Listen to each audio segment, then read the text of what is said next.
Pinoy technique. That's a fantastic thing for a young artist to have. So in recognition of this, the gallery will be podium in partnership with Art Plus Magazine. Is proud to host this event, this exhibition. So,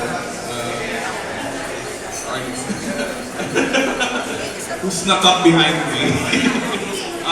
Now I'd like to call on Jomar Galuba to say a few words of thanks to the people here.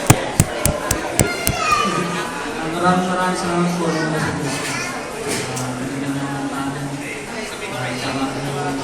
tuloy-tuloy ako po sa narinig siya po sa akin. Kasi ang diyan, sa libro, sa mga staff.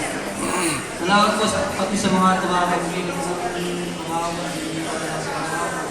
tutuwa ko sa iyo. Salamat po.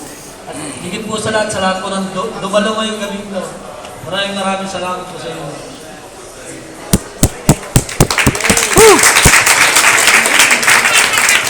Alright, thank you, Jomar.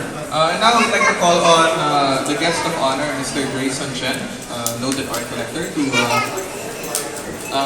have a picture taking here before the ribbon cutting.